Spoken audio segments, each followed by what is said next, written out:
안녕하세요, 공호동 주민 여러분. 센터장입니다. 26년 1월이 다 끝나는 무렵 추위가 기승을 부리고 있습니다. 다들 건강에 유의하여 주시기 바라며 더불어 올해도 원하시는 것 꼭 이루는 해가 되었으면 합니다. 안양에 있던 한 기숙학원에서 있었던 내용인데 확인해보니 지금은 그 학원이 없어졌더라고요. 지금은 많이 없어진 것 같은데 예전에는 부모님들의 자녀의 학업에 대한 욕심이 많았던 시기라 방학이 되면 다들 부모의 손에 이끌려 서울이 아닌 서울 외곽 지역에 있는 기숙학원으로 끌려오곤 했습니다. 사연의 주인공도 어머니의 유혹에 이끌려 기숙학원으로 오게 되었는데요. 본의 아니게 누군가와의 운명 아닌 운명적 만남을 경험하게 되는데요. 자, 그럼 민원 접수하도록 하겠습니다.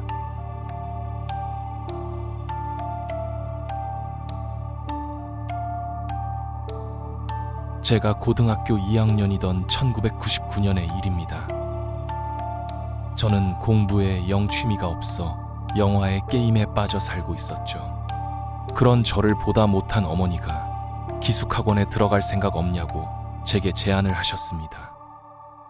하지만 공부를 전혀 좋아하지 않는 저로서는 기숙학원 같은 건 전혀 들어가고 싶은 생각이 없었습니다. 그런데 그 순간 어머니께서 제게 30만 원을 내미셨습니다. 다녀오면 너한테 준다는 말에 겨우 30만 원과 방학을 바꾸기는 아깝다는 생각이 들기는 했지만 돈이 궁했던지라 그 제안을 받아들이기로 했죠. 그리하여 저는 30만 원을 선불로 받고 안양에 있는 어느 기숙학원에 들어가게 되었습니다. 하지만 공부를 전혀 좋아하지 않았던 저였으니만큼 수업은 밥 먹듯 빠지고 몰래 숙소로 도망쳐 낮잠만 자기 일쑤였습니다. 당시 그 학원의 숙소는 총 3개였는데 2층 침대를 쭉 이어 붙여놓은 구조였습니다. 제 자리는 그 중에서도 가장 안쪽의 2층 침대였습니다. 그러던 어느 날이었습니다. 저는 평소처럼 제 자리에서 낮잠을 즐기다 문득 잠에서 깨어났습니다. 그런데 기분이 이상했습니다. 바로 말로만 듣던 가위에 눌린 것입니다. 저는 움직이지도 못하고 말소리도 못 내면서 눈만 뜨고 있었습니다. 바로 그 순간이었습니다. 갑자기 뚜벅뚜벅하고 밖에서 발자국 소리가 들려왔습니다. 순간 저 발자국 소리의 주인공이 나에게 오면 내가 죽겠구나 하는 공포감이 밀려왔습니다. 그 순간 문이 끼익 하고 열리더니 하늘색 원피스를 입은 머리가 긴 여자가 들어왔습니다. 저는 분명히 남자 숙소에서 자고 있었는데 말이죠. 너무 무서웠던 저는 눈을 반대쪽으로 돌렸습니다. 그런데 쾅쾅쾅 하고 철제 사다리를 밟고 2층 침대로 올라오는 소리가 들리는 겁니다. 옆으로 다시 눈을 돌리니 그 여자가 저에게 걸어오고 있었습니다. 2층 침대를 쭉 붙여놓은 구조여서 침대가 20개가량 붙어 있었거든요. 가위를 못 풀면 죽는다더니 이렇게 죽는 건가 하는 생각이 들면서 너무나 억울했습니다. 아직 해보지도 못한 것이 많은데다 이렇게 죽기에는 너무 억울했습니다. 저는 온 힘을 다해 몸부림치기 시작했습니다. 그러자 다행히 얼마 지나자 가위가 풀리면서 여자가 사라졌습니다. 식은 땀이 비오듯 흐르고 무서워서 거기서는 도저히 잠을 잘 수가 없었습니다.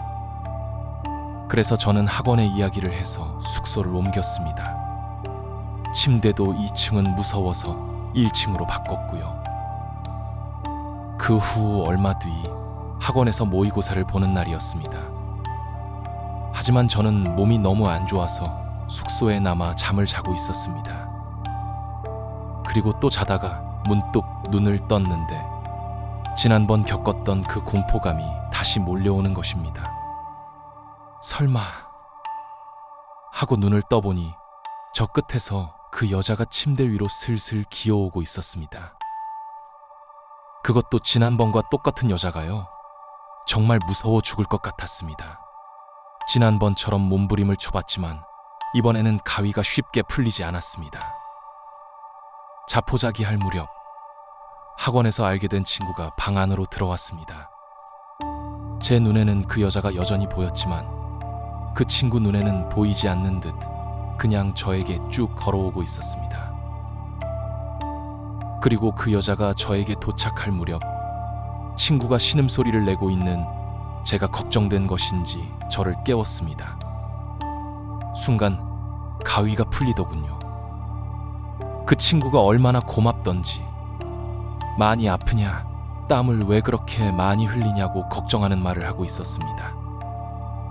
친구의 질문에 저는 그냥 스트레스를 많이 받았나 봐.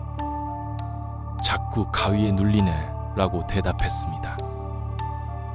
그런데 그 친구가 머리 길고 하늘색 원피스 입은 여자애가 너한테 다가오지 않았냐고 묻는 겁니다. 순간 온몸에 소름이 쫙 돋았습니다. 한편으로는 어떻게 알았는지 궁금하기도 했고요. 친구에게 어떻게 알았냐고 물었습니다. 그런데 알고 보니 학원에서 가위에 눌리는 사람이 저뿐만이 아니었던 겁니다. 다른 아이들도 가위에 자주 눌렸는데 언제나 그 여자가 나왔다고 합니다. 자살을 한 여자아이라는 소문이 파다했지만 그 여자의 정체가 무엇인지, 왜 이 학원에서 나타나는 건지는 아무도 모르더군요. 그리고 그 다음날 밤 12시가 넘게 자율학습을 하고 자기 전에 친구들과 옥상에 올라가 담배를 피우고 있었습니다. 그 학원은 남자 숙소 건물과 여자 숙소 건물이 따로 있고 중간에 구름다리로 연결되어 있었습니다. 남자 숙소 옥상에서는 여자 숙소 옥상이 훤히 보였죠. 그런데 여자 숙소 옥상에서 웬 여자 한 명이 깔깔깔 웃으면서 뛰어다니는 겁니다. 옥상 위에서 말이죠. 웬 미친 여자인가 싶었습니다. 입시 스트레스가 사람 하나 망쳤다며 친구들과 낄낄대고 있는데 갑자기 센 바람이 불었습니다. 그 여자는 원피스를 입고 있었는데 순간 치마가 펄럭거렸죠. 그리고 저는 제 눈을 의심했습니다. 치마 밑에 당연히 있어야 할 다리가 없는 것입니다. 그래서 놀라 소리를 쳤는데 옆에 친구도 똑같이 무언가를 보고 소리를 질렀습니다. 서로 봤냐면서 물어보며 의아해하고 있는데 문득 제가 이상한 걸 하나 더 찾아냈습니다. 건물 옥상에는 전등 하나가 달려 있는데 전등 아래서 깔깔거리며 뛰고 있는 여자에게 그림자가 없는 겁니다. 그림자가 없다라고 제가 말한 순간 친구 하나가 미친 듯이 비명을 지르며 계단을 뛰어 내려가기 시작했습니다. 다들 영문도 모른 채 덩달아 뛰기 시작했는데 저는 5명 중 끝에서 두 번째로 뛰고 있었습니다. 그런데 뒤에서 깔깔깔거리면서 무언가가 쫓아오는 겁니다. 저는 뒤를 돌아볼 생각도 하지 못하고 무서워서 미친 듯이 계단을 구르다시피 내려왔습니다. 저도 그렇게 무서웠는데 제 뒤에서 마지막으로 달리던 친구는 오죽했을까요? 결국 그 친구는 그날로 학원을 그만뒀고 저 역시 기간을 마저 채우지 못하고 얼마 지나지 않아 학원을 나왔습니다. 지금 와서 보면 꾸며낸 이야기다 싶을 정도로 믿을 수 없는 이야기지만 저뿐 아니라 당시 학원을 다니던 아이들도 많이 목격했던 일입니다.